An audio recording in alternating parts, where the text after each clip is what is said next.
Okay, welcome with another video. In this particular video, we are going to see how we can install GUI for the Docker. And the GUI we are going to install is Portainer. Okay, so let's get started without wasting time. So before moving forward, I will tell you what I have done as a prerequisites.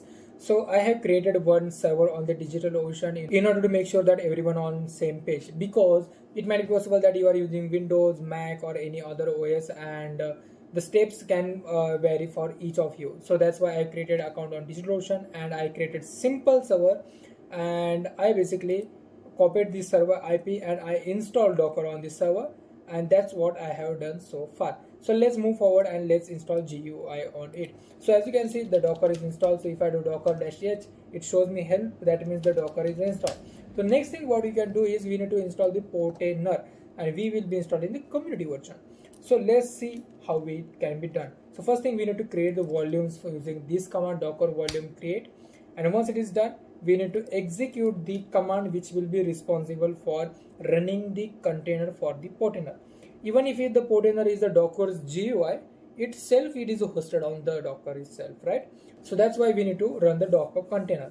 So let's see what is in the command. So command is saying basically docker run the container, -d means detach the container, tag p means these ports needs to be exposed, then there is a name of the container, then there is a restart flag. Suppose the container crashed by some reasons, then it will be restarted always.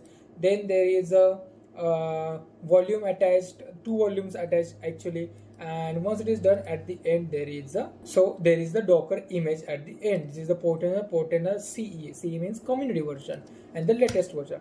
Hit enter, and once it is created, just do docker ps. It will tell you if it is running or not. So if you do docker ps, as you can see, this container right here is running. So let's go ahead, minimize this and open our DigitalOcean, copy IP address and open new tab and paste right here. So in order to access the GUI, we need to use the port 9443 and we need to use HTTPS connection because the connection needs to be encrypted. Okay, so once it is done, right now it is showing me add a username and password, but in your case it should be asking username, password. It will basically create a new user. In my case, the user is already created on the system. So let's do admin and let's enter the password for a bit, and once it is done, you are inside the Portainer. So I will explain the Portainer a little bit. Right now it should look something like this. The Portainer has a quite advanced capabilities. We can connect more than 2 servers, more than 3 servers, right?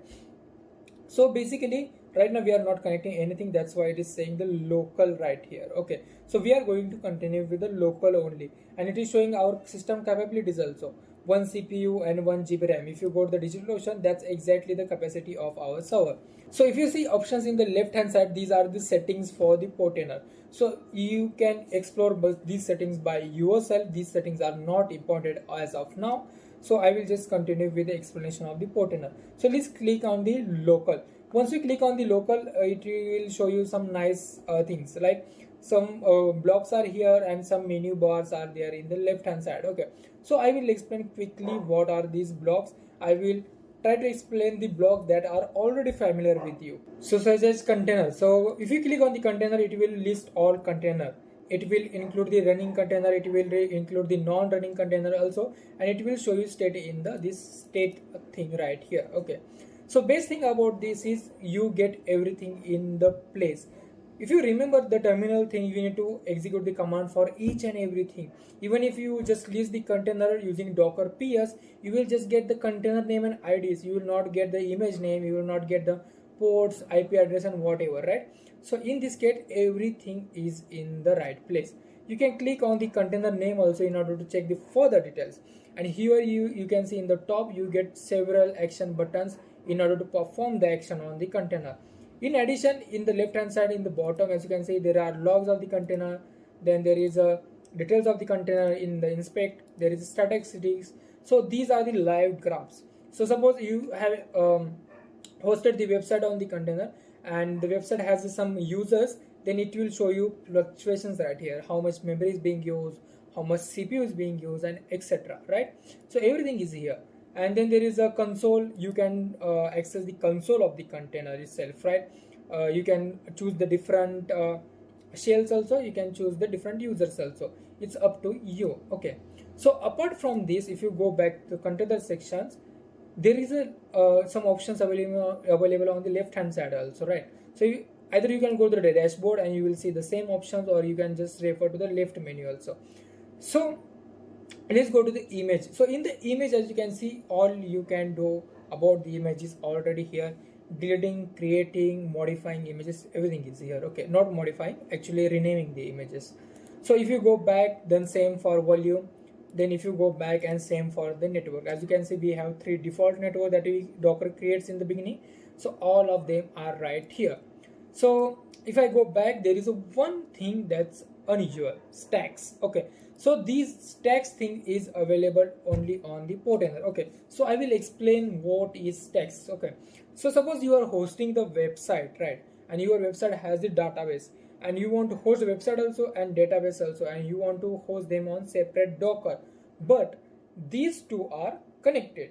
That means in order to run the website, we should have the database ready. So in that case, we can deploy both of them in the stacks, so that if we just run the stack, it will create both automatically and it will deploy. The stack series is helpful in creating the applications where someone is depending on the someone, like website is depending on the database. In that case, we can use the stacks. In other word, you can use the Docker Compose also. Docker Compose and stack are the same thing. In the Docker Compose, you need to create the file yourself on the local, but in the stack, if you click on the plus button, as you can see, you can just simply type the YAML file here and you can create the Docker Compose. If you are not familiar with the Docker Compose, what is it? Just ignore this part. In the future tutorial, we will be covering that, right? So let's go ahead and let's see another option which is present here, which is app template. So what is the app template? So app template is basically option offered by the Portainer, which has some by default images.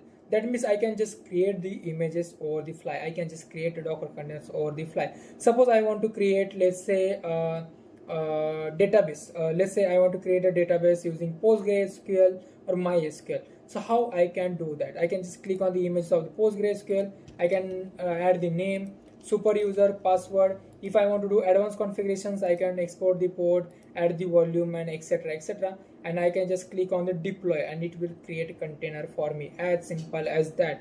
So app templates makes easy to do things, but not all images are available. Some of the popular images are only available here. You can explore by yourself later. And there is one last thing that we are missing, which is event in the bottom. So what is the event? So suppose someone is creating the container, someone is deleting the container, someone is modifying something. So these are all of the events, that all the history will be logged here, so that if you want to check what happened on the server, you can just simply check what is happening with the Docker container using the events, right? So this is how you can track. So yeah, that's pretty much all about the Portainer. If you have any doubt, just you can keep that out in the comment, and I will try my best to answer your questions, right? So yeah, that's pretty much all about this.